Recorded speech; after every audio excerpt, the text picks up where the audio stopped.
This is the Sixth Man Show, an Orlando Magic podcast, with your hosts Luke Sylvia and Jonathan Osborne, covering all things Magic basketball. By fans, for fans. Go Magic.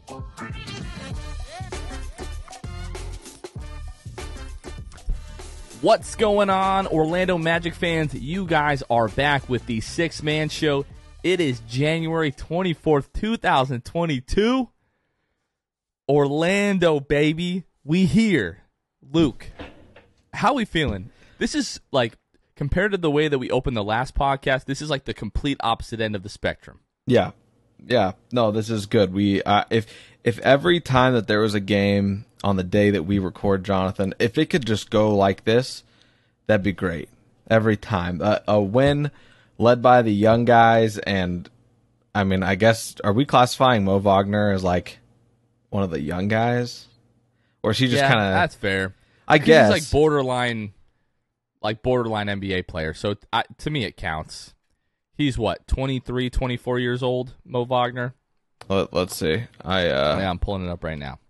Yeah, 24 years old. He'll be 25 in April. That's still young to me. Yeah, so young guys. A win led by the young guys. No, not really much vet presence for the most part there. And get the win against the Bulls team who... There was no vet presence at all tonight. Yeah. No Terrence, no Gary Harris, no Rolo. Yeah, I mean, if they could go like this the day we were supposed to record every time, if we could just win every time we were supposed to record, I think that'd make it easier on us. The mood is a little lighter, and there's just more people want to tune in and listen to this type of stuff, and I'm glad you guys are listening to this. Yeah, real quick, some housekeeping stuff before we get into this week's episode. Want to give a shout out to our patrons. Shout out to Court Cousins, Drew Gooden, Armin, Keith Garcia, Zico, Carson Tulo, Nathan Lynn, Ellis, Jonathan Borges, Norm L, Magic Player History, Giulio Bailey. Thank you guys so much. If you guys are fans of the show and you want to financially support the show, you can find us at patreon.com/the6manshow. Every little bit helps. Really, really appreciate you guys. All right, let's talk about the weekly state of the Orlando Magic. Your Orlando Magic went 1-3 on the week. They are currently 9-39 with a loss on Monday to the Portland Trailblazers, 98-88 in Orlando. On Wednesday, they lost to the Philadelphia 76ers on the road, 123-110. Friday night, we'll talk about this game a little bit, but I would really prefer not to go into that much detail. But we lost to the Los Angeles Lakers at home, 116-105. And then tonight, when we were recording Sunday, we beat the Chicago Bulls 114-95. Again, 9-39 on the season. Magic have the worst record in the league, the worst record in the Eastern Conference. As of today, we're really going into Sunday's game, 28th in the league in offensive rating, 24th in defensive rating, and they are 29th in overall net rating. But Luke, we are starting to creep up a little bit in terms of, the defensive rating. The team is seemingly starting to improve in that area. I think a lot of that has to do with Jalen Suggs coming back. Just to pull this up here, over the last 10 games, in terms of defensive rating, the Magic are, 11th in the league in defensive rating over the last 10 games, 108.5 points per 100 possessions. So improving on that end. It's something that we kind of expected or hoped to be the strong suit of the Magic, but it has not been so far to start the season. Once we get guys like Markelle, Jonathan Isaac, maybe Michael Carter-Williams, that really should improve. But you're just right outside the top 10 over the last 10 games. Hopefully the Magic can keep that up, Luke. So let's just dive right into tonight's game. That's what everyone, I'm sure, is excited about. Excited about the win last night. For us, it's tonight. But yeah, no Terrence Ross tonight. The sore right knee. He left in the middle of Friday's game against the Lakers. He left in the middle of Wednesday's game against the Philadelphia 76ers with right knee soreness. And then really earlier this afternoon, Sunday afternoon, the Magic announced that he would be out. Gary Harris would be out due to back spasms. So coming into this game, frickin' Grayson Allen, we'll talk about this kind of when we talk about the Lakers games, about these midair collisions. But Grayson Allen basically rips Alex Caruso out of midair the other night when the Bucks are playing the Bulls, breaks his wrist. He's going to be out like 6 to 8 weeks. So the Bulls were without Alex Caruso, without Zach LaVine, without Lonzo Ball. Three of their best 5 or 6 players there, but they will get no sympathy from us in terms of injuries. But most injured team in the league right here, baby. Yeah, by a long shot. Nobody can take that from us. Like Man Games Lost, the website, he has a chart showing how many games each team has lost to injury. The Magic are the bottom right. They are literally off of the chart. It's not even close. So people want to argue, you guys only beat us because we were hurt. Well, come on now. We've been hurt all year. We've been hurt all the last 2 years. Mm-hmm. Let's be real. Mm-hmm. But Luke, this game was a lot of fun. The Magic were up at the half, and then midway through the third quarter, as the Magic are kind of building the lead, they're up by 17 at one point. The Magic turned the ball over. DeMar DeRozan is running the opposite end. Mo Wagner comes up from behind him. Hard foul. It was a clear path foul, little take foul, so he didn't get the free bucket. DeMar, he took some offense to that. Gets his free throws. The Bulls start to go on a little bit of a run. I think they cut the lead to like 10 or maybe 8. And all of a sudden you're like, oh, God, here we go. And then out of all people, it's Ignas Brazdeikis that hits a 3. Sparks an 8-0 run by the Magic. Again, they're up by double digits. And the Magic were pretty comfortably in the lead for the rest of the game. That is really the point of the game that felt the most dangerous to me. Yep. That whole 4 or 5 minute kind of window there, but the Magic responded. Jalen Suggs, we'll talk about him, but he was great in the fourth quarter. Mo Wagner, Franz Wagner, they were both great tonight, and just a fun win, Luke. Like, to see the young guys is like, all right, they've got the lead at the half. We're going into the third quarter. The Bulls are going to go on the run.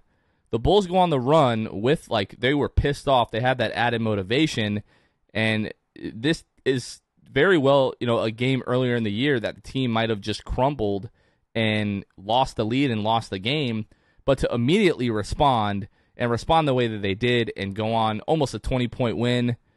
Again, it was all young guys. We didn't have any veterans tonight. It just felt really good, Luke.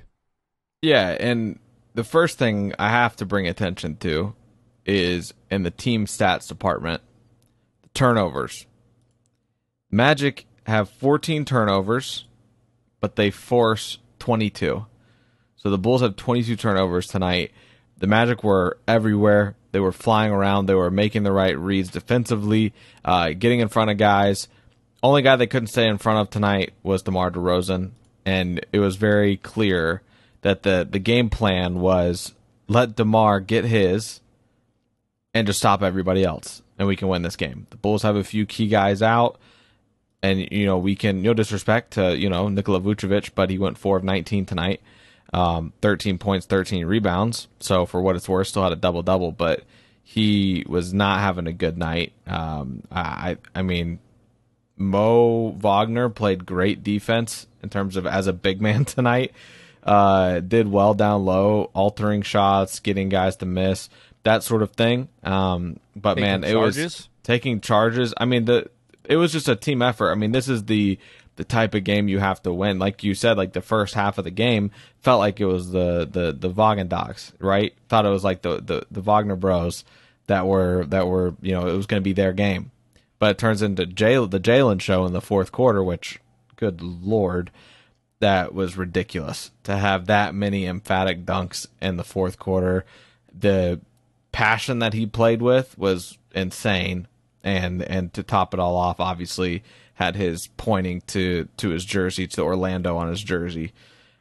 I mean, it was really all you could ask for a team that does stink, for lack of a better term. Like for a team that only had 8 wins coming into the game, for them to play the way that they did. They got to the paint, Jonathan. That was the other team stat that I wanted to point out. 60 points in the paint to Chicago's 34. They didn't need 3-point shooting tonight. They still outshot the Bulls tonight from 3, but had 12 threes made, but just relied on everything else in the paint. 60 points in the paint. I mean, when you have a deficit like that, a lot of times you'll be able to win that game. Well, Jalen, I mean, we'll talk more about him kind of at length, but 11 points in the fourth quarter, 3 of 4. All 3 of those made field goals were dunks. 5 of 5 from the floor, or from the free throw line, rather.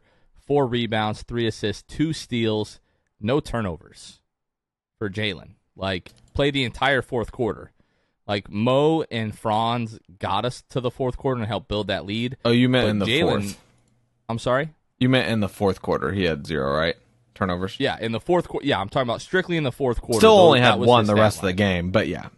Yeah, what did he end the night with? Like 8 assists? 7 assists and one turnover. So that is a welcome sight from Jalen Suggs. And it is not hyperbole. It's not, narrative. It's not hype to say that Jalen Suggs dominated the fourth quarter. Yeah. Like, the Magic coasted to a win. Like, this game was never close in the fourth quarter because of Jalen Suggs just attacking just because of Jalen Suggs attacking the rim. Really as simple as that. I mean, he had some, great plays, 4 assists in the fourth quarter. But, yeah, you have the 3 dunks, and then, you have him, going to the line and making free throws. And, I want to just say thank you to whoever was sitting behind the Orlando Magic basket in the fourth quarter jawing to Jalen Suggs, because earlier in the fourth, he goes to the line, and you can see him jawing at some fan, talking trash. And the DeMar poster and then the other fast break dunk that he had is just looking directly at this fan, like talking his ish. So thank you to that for motivating Jalen Suggs and allowing him to go off in the fourth quarter like that. And then you have Stacey King, on the Bulls broadcast, trolling, saying, "Oh, these guys have only have 8 wins or whatever." Like, first of all, this is a kid who has faced adversity this year, hasn't played as well as he has wanted to play, and just absolutely played incredible, especially in the fourth quarter. And don't be salty because we are literally dunking on your heads, destroying your team. 28-17. You should be ashamed that your team is losing to an 8-win team. Yeah, and not only do the Magic only had at that point now 9 wins. Thanks, guys. At that point, not only did the Magic only have 8 wins, but also the worst team in the league at home. And they're just, like you said, dunking all over you, talking and saying whatever they want, and feeling good about themselves. Like I said, this is all you could ask for from a team like this. I mean, Jalen, 4 for 10 from the field, but those dunks in the fourth made up for any bit of struggle that he had shooting from the field coming into the fourth quarter. And I don't know if you want to talk about this now, Jonathan. Mo Bamba, 7 minutes, 4 fouls, just didn't see the court. Like, it was super weird, but at the same time, I mean, the Magic didn't need 3-point shooting tonight. They needed guys that were going to get into the paint and going to make baskets in the paint. That's very clearly what the game plan was.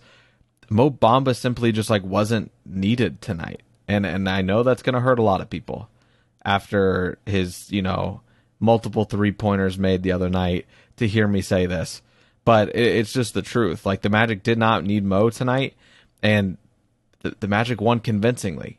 So it is what it is, but I really think that is it. Mo's knew, the way this is going, we need to attack the paint and get in the paint. You saw immediately when guys touched the ball tonight, they were driving to the paint. They weren't, besides maybe Dell, nobody was given a pump fake from 3.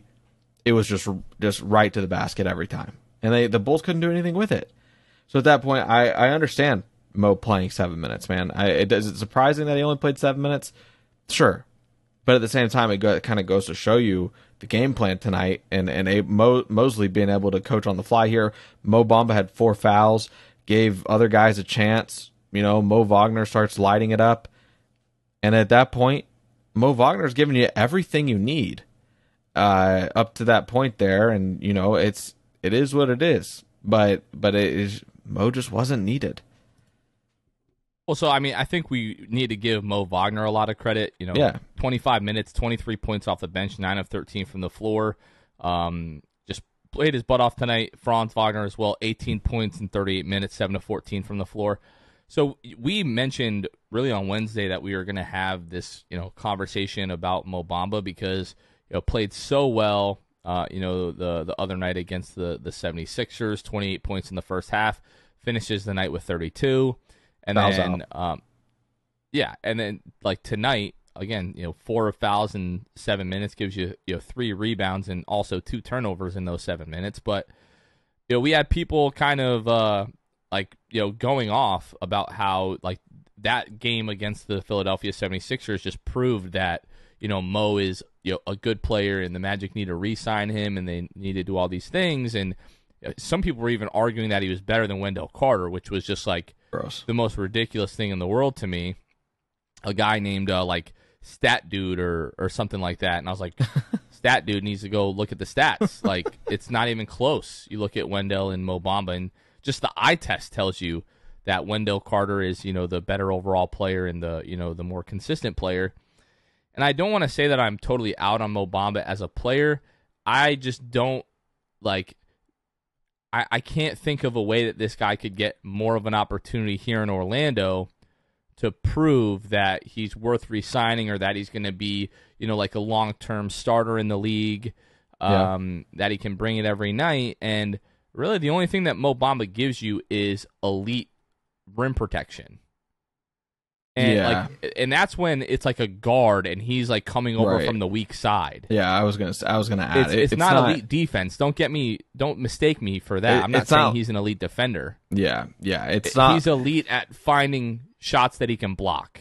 Right. I'll say that. And I would say that's probably more so his physical gifts more than like defensive instincts. Right. And that's the biggest thing is that people want to look at his stats and say Mo averages whatever it is over 2 blocks a game. He's a great defender. I wouldn't go that far. I don't think that's the case at all. If you watch these games, there's multiple times in a game where you can pinpoint where Bamba struggles when it's a guy of his build that he is going up against and trying to defend against. He just happens to have super long arms, and don't get me wrong, his anticipation while blocking shots is great. It is awesome to have a guy like that, but at the same time, I don't think he has put it together defensively yet. I think he struggles a little bit there, obviously. I just wanted to show you kind of, Jonathan, that Mo Bamba against the Bulls in the past, as of just this year, as far back as I'll go, November 26th, the Mo Bamba plays 23 minutes, has 4 points and 6 rebounds, shoots 33% from the field. January 3rd against the Bulls, which was a close game, Mo Bamba plays 23 minutes, 3 points, 7 rebounds, 20%, 1 of 5 from the field. So against the Bulls especially, he's not very effective. Now, my biggest thing with the other night, Jonathan, was, yes, it was incredible that he hit that many three-pointers. But he's not a good three-point shooter. I don't want people to see that and be like, he can shoot threes. It seemed that way maybe. But it was just such an outlier performance for him to have that many threes. The Sixers were a step late on everything, closing out. It still is impressive to hit 7 of 8 threes, but a guy can get hot. And then for him 2 games later to play 7 minutes because ultimately he's a liability, I think a lot of people in the organization know that. And that deadline's coming up quick, Jonathan. We're 18 days out from the trade deadline, and I'm interested to see what happens. Do they just kind of hold Mo and do whatever they want and sometimes play him when the matchup's right? Maybe you just play him every time against Philly. I don't know. But yeah, I mean, foul trouble and all that kind of stuff. 6 tonight, or 6 the other night, 4 tonight, only 7 minutes. It's hard to ignore that there is an issue with him fouling and just knowing what to do on the floor.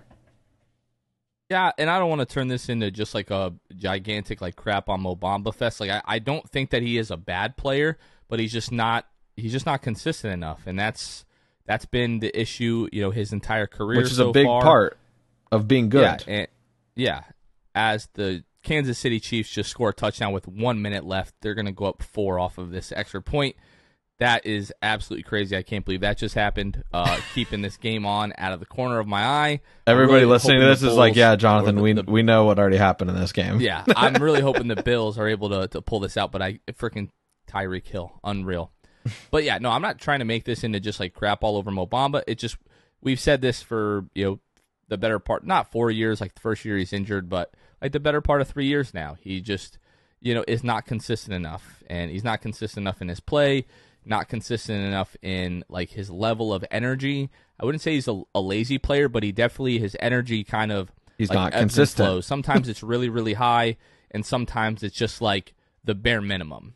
I don't want to say he ever plays with like poor effort or poor energy, but in order for him to be a high-level starter in this league, he needs to play with that motor 24/7. And it's just too hit or miss for me. It's like every other game or every third game, it seems like. And you can tell when he is engaged because he really is a different player. He's a different player defensively. He's a different player on the boards. Now, offensively, my biggest issue with Mo right now is he either gives you three-point shooting or he almost gives you nothing because he doesn't really have many post moves. He doesn't have like a low enough center of gravity and the lower body strength to be able to back down anyone. We've seen him, struggle to back down guards on, a handful of occasions this season.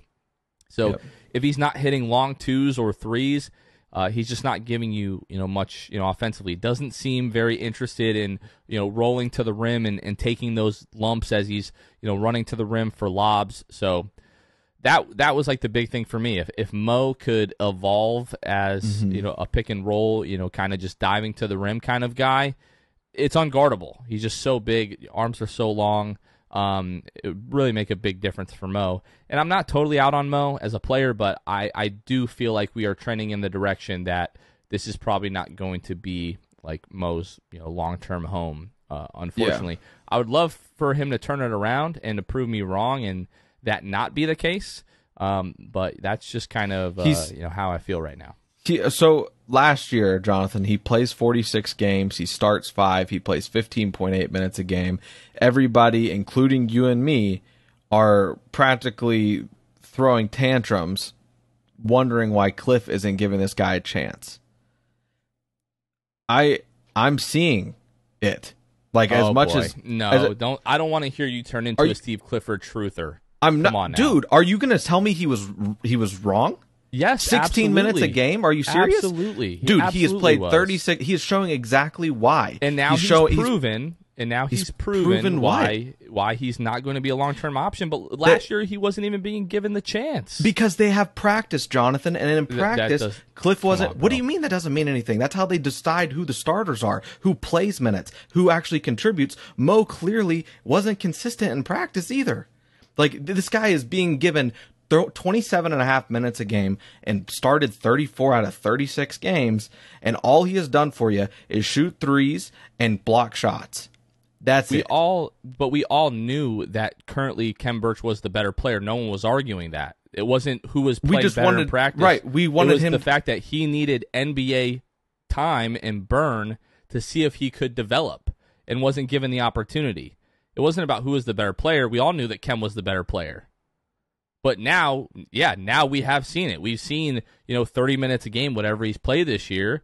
And yeah, sure, now it's easy to look back and be like, oh, Clifford was right. But he was. If this year, if Mo wouldn't have got minutes underneath Mosley, we'd be saying the same thing. So it's easy to say that now. Well, of course it is. But a lot of takes are like hindsight, right? A lot of things are like, oh, I was wrong.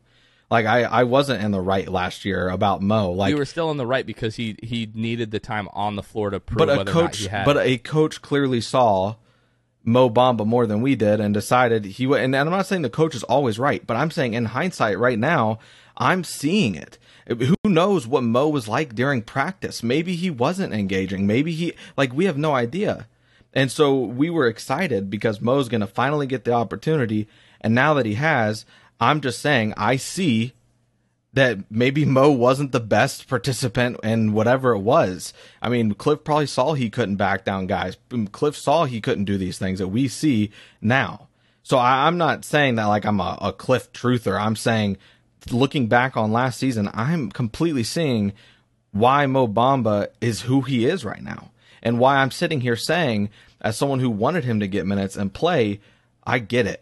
And I see that Mo just like, I don't know what it is. I don't know who needs to work with him, what needs to click. But like his post moves, how does he not have post moves right now? I mean, it's his fourth season in the league, and I know a lot of people are like, oh man, but you know, he had COVID, he's had injuries, he's had a coach who was against him. It's like, yeah, you know, he had things that were absolutely working against him, but he's now getting it. And it's like, how are you who you are and how big you are, and you're not showing me anything in terms of inside. It's just like, I know you said you didn't want this to turn into a crap on Mo, but man, this is the conversation that was gonna be had one way or the other.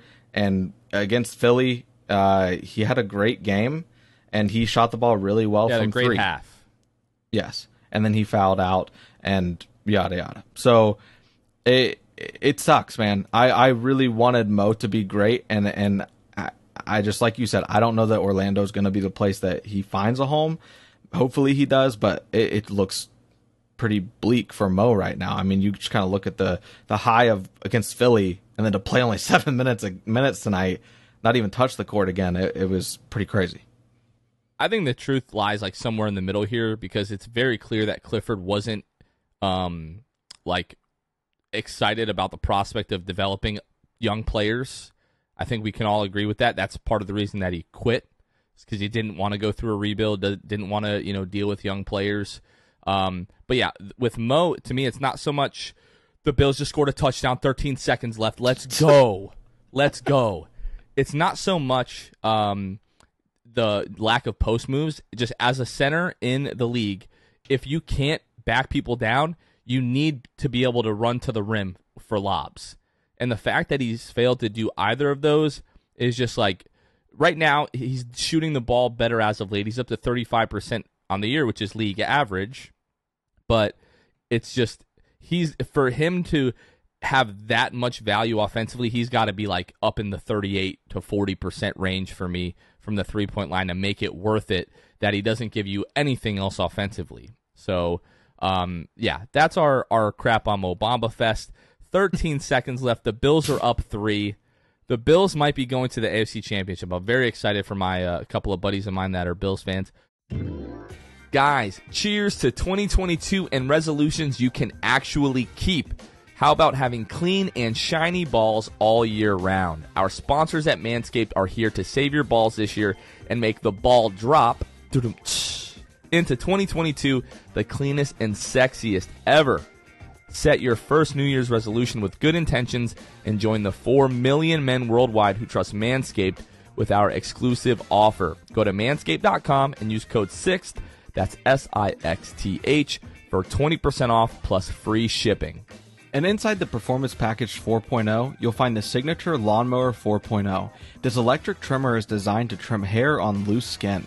The advanced skin-safe technology reduces cuts and nicks on your delicate nuts. It also comes equipped with a 4000K LED spotlight that will shine a light to the promised land 2022 looks to be. A grooming routine isn't complete without applying Crop Preserver and Crop Reviver before showing off your 2022 self. These unique formulations take care of the smelliest part of your body and are a big boost to your confidence into the new year. To complete the set, Manscaped threw in their Shed travel bag and anti-chafing boxer briefs as free gifts to keep all your goodies stored comfortably. Get 20% off and free shipping with the code SIXTH at manscaped.com. That's 20% off with free shipping at manscaped.com and use code SIXTH, SIXTH. It's New Year, no pubes in 2022 with Manscaped. Well, Luke, I don't want to spend too much time talking about the Lakers game, but I feel like we do have to talk about it.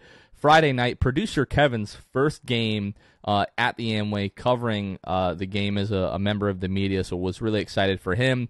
But walking in, like, it was just so clear that we made a mistake going to this game.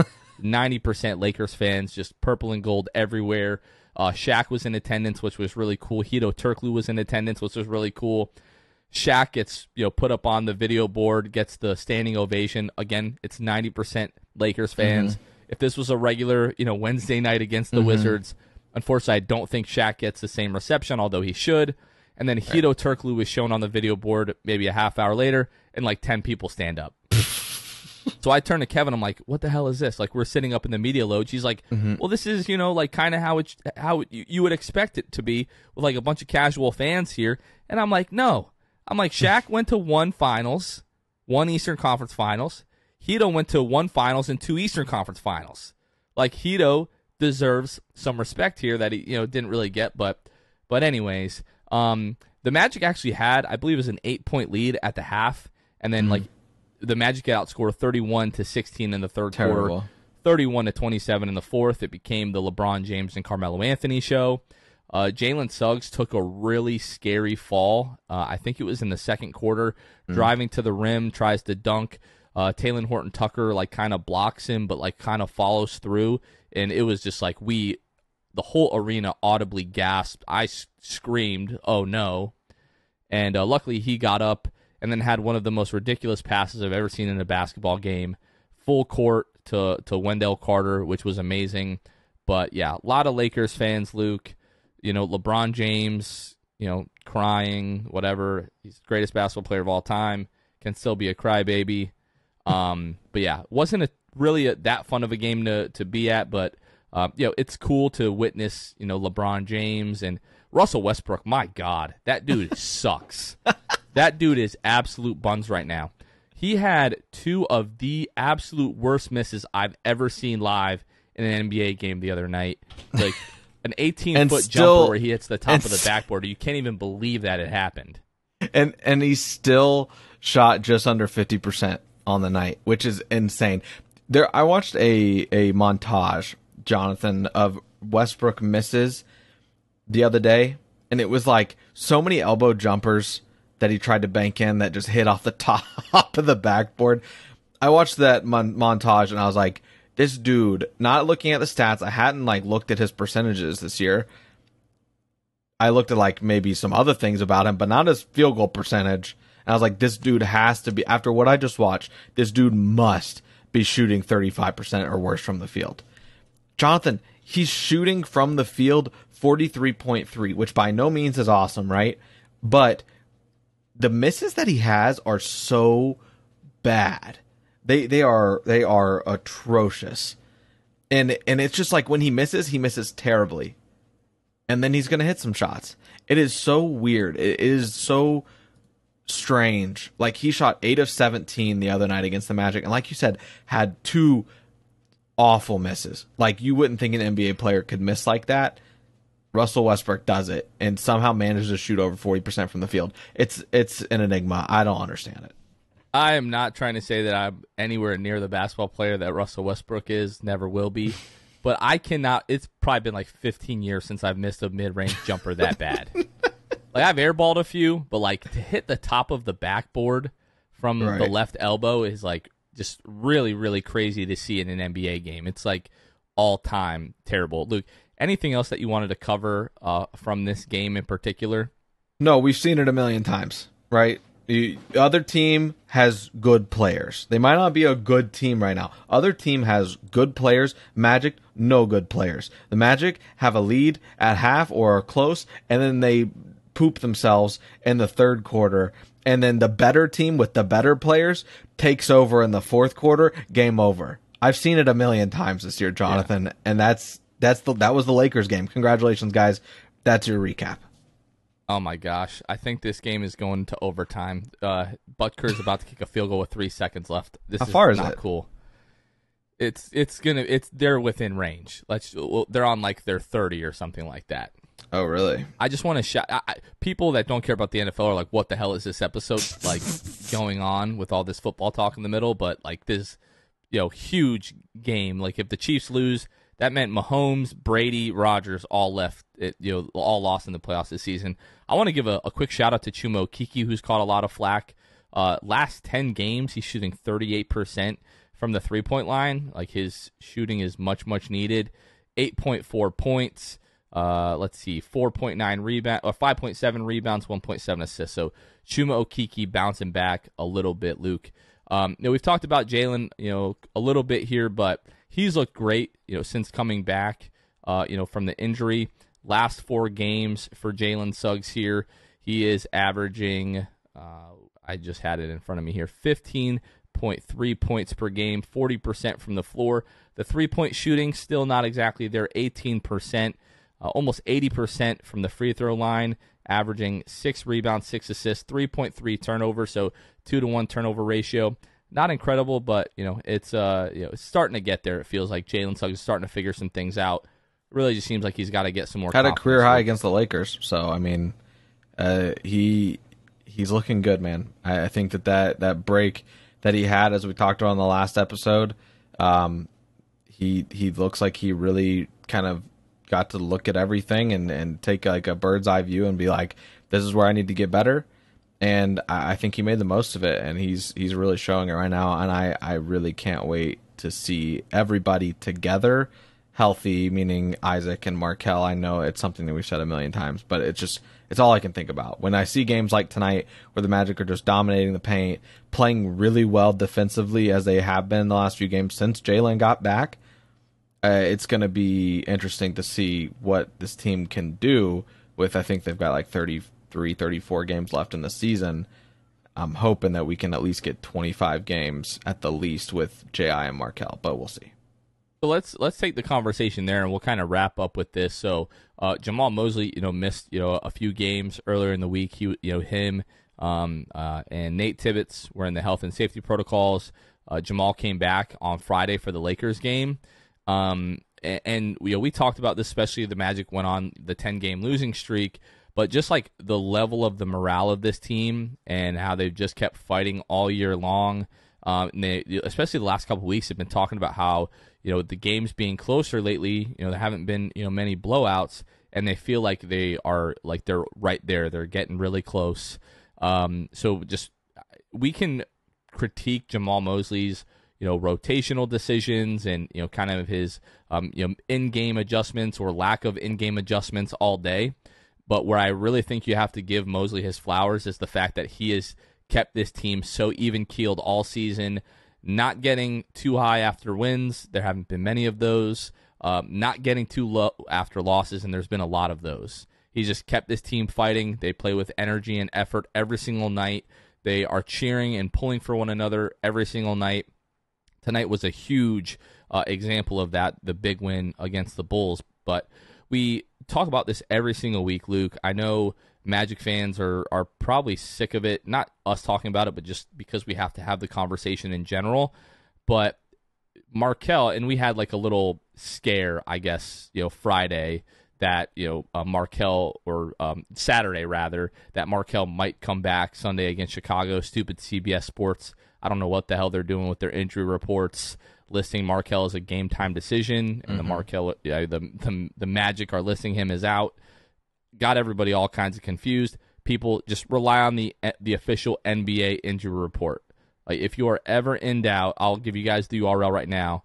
It's official.nba/NBA-injury-report-2021-22-season/.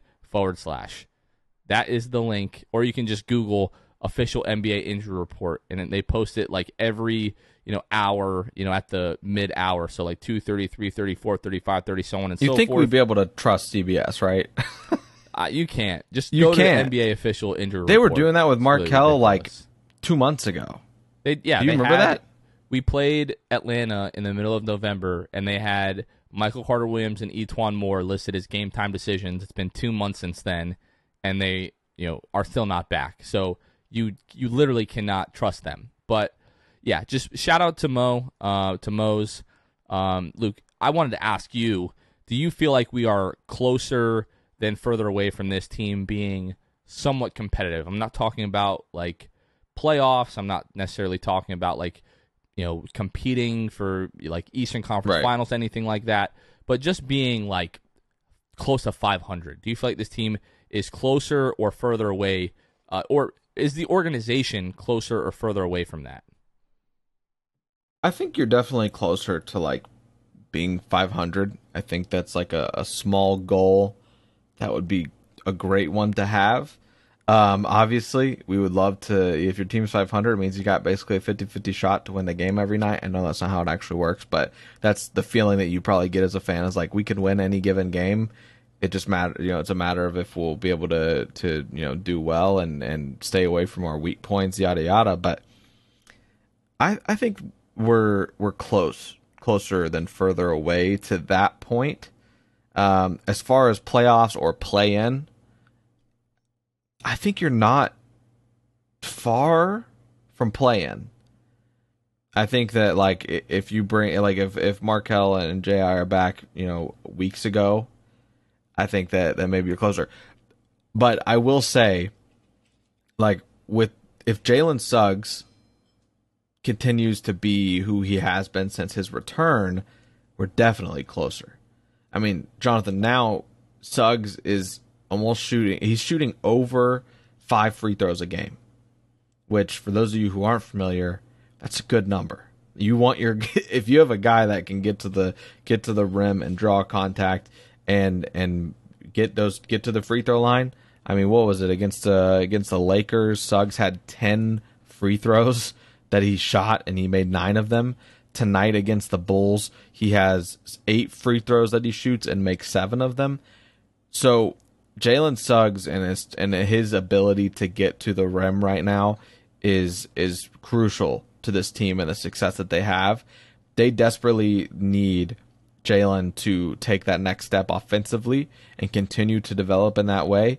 Because right now, I mean, I don't have full confidence that J.I. is going to be this offensive juggernaut.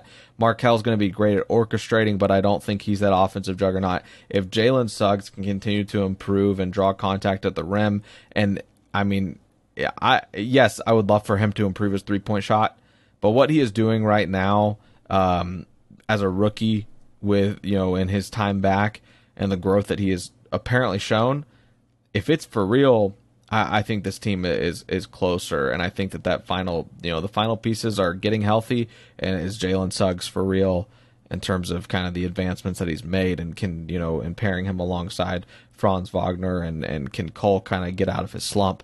I think this team does have a bright future. I don't think that there's any way around it, Jonathan. I don't think that's a homer take at all. If they can keep this core together, manage the contracts well, it'd be incredible for this team. So right now, last 4 games, Jalen has averaged 6 free throw attempts per game.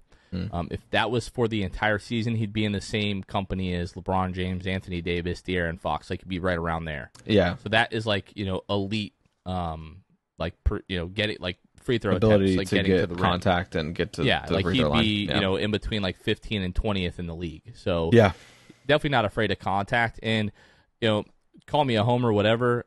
I think even for my mental health, I need to believe that we're closer than we are further away. But yeah, from like in terms of the play-in, like right now we are like 13 games out of the play-in, and that seems like a lot. But when you just think of how just decimated this team has been by injuries this year, and thinking that you're going to have a chance at a top 3 pick in your back pocket at the end of this year. This team comes back healthy and does get a little bit of lottery luck. I feel like next season this team is going to be closer than they are further away because, again, like the last couple of weeks they've been so competitive. Haven't gotten really blown out like we had kind of gotten accustomed to earlier in the season. And you get a guy like Jalen Suggs back now. The defense is on the uptick. Markel and J.I., we keep saying this, should be back eventually, hopefully. And then I think we're really going to get a better idea of what this team is going to look like. But Luke, let's go ahead and wrap it up. Take a look at what we've got next week. So right now we're 2 games into a 5-game homestand. Next game is going to be Wednesday, so the guys are off Monday. They'll practice Tuesday, and then they play Wednesday at home versus the Clippers, Friday at home versus the Pistons, and then Sunday at home versus the Mavericks. Look, I'm gonna go 1-2 on the week. I think we pick up that win Friday at home against the Pistons. Against the Pistons, listen. I think we had 4 games last week, right? I think I went 2-2. Magic it felt like the Magic could have won that Lakers game. It was competitive until LeBron and Carmelo took over. The Magic had a real chance of going 2-2. Chiefs just won. Unreal. So I'm going to go ahead and I'm going to say that they pick up the win against the Clippers. I think they use their momentum. I don't think it's going to be a hangover game off of a win for the Magic. I think the Magic need to capitalize desperately. So I really want Orlando to win that game against the Clippers. I'm going to say that they go 2-1. I'm going to say they beat the Clippers and the Pistons. A little 3-game win streak. Jonathan, could you believe it? That would be incredible. Definitely be the first one of the year. And then, so we play, Wednesday, Friday, Sunday, and then Tuesday, February 1st, will be at Chicago. So we'll see them again. Yeah, and we'll see how that goes. And I would, a few weeks ago, I would have been like, maybe the Magic could put up something against the Mavericks, but the Mavericks have found their groove as of late. Right now, as we're recording this, they're up like 16 on the Grizzlies, and Luka has 37, 11, and 9. So I do not give the Magic much hope against the Mavericks, but I do have us going 2-1, having a 3-game win streak ultimately. That would be a lot of fun leading up to kind of the moment that we get our guys back. I would love to string together some wins at home. As the worst home team in the league, we desperately need it. I definitely agree. Luke, we're going to go ahead and wrap this up. Last thing I'll say, NFL sudden death overtime blows. Both teams should get a chance to get the ball in overtime. Yeah. NFL playoff games should not be decided like this. I am gutted for my friends who are Bills fans. And but you Patrick knew Mahomes, wow. You knew. I mean, this is a high. What's the score right now? What's the final score? I think it was 42-36. That many points are scored. You know it. In a luck of the draw. Who gets the ball first? If the Bills got the ball first there, Jonathan, you can't convince me they don't win that game. Yeah, because it was just like whoever gets the ball. The Chiefs were on the wrong end of it. What was that? 3 years ago against the Patriots in the AFC Championship. The Pats going to win a Super Bowl, and Patrick Mahomes probably gets a Super Bowl 1 year earlier if it either team gets the ball, or you do like college does, and you just start on the other side of the field, whatever that is, 25, 30-yard line, and you just do a shootout until somebody doesn't score. Yeah, but both teams get a chance to have the ball. Yeah, and that's what I'm saying. In college, they need to do something like that. It should be. Something like that, or you do it the same way they're doing it now, but you both get chances to score a touchdown. You get the chance to answer back. What game growing up, Jonathan, did you not ever get a chance to match? It's so dumb. Are the Chiefs winning the Super Bowl? Feels like they are. Yeah. Feels like they are, right? Yeah. Everyone Bills all year long was chance. like, I don't know. Chiefs don't look that great. Start of the year, they had people scared, but then they rip off like whatever it was, 8 or 9, 10 straight, whatever it was. I don't even know. Unreal, dude. I'm feeling for Bills fans right now. I am crushed. I texted my buddy, "Let's go," when the Bills, went up with like 20 seconds left or whatever the heck it was. I would love for the Bengals at this point to win. That would win be it great. all. Yeah. But I just don't know that's possible, and especially playing against the Chiefs or the Bills, they just really that's a tough draw. So, yep, that's all I got, Jonathan. That's all we got. Sorry, Buffalo. For Luke Sylvia, this has been Jonathan Osborne. You guys are listening to The Sixth Man Show, and we will catch you guys next time. See ya. Thanks for listening to The Sixth Man Show. Be sure to subscribe on iTunes, Spotify, Google Play, and Stitcher to get new episodes downloaded directly to your phone. Please take a minute to give us a 5-star rating and a review. It would really help us out a lot. Follow us on Twitter and Instagram @6manshow and like us on Facebook. We'll catch you guys next time. Go Magic.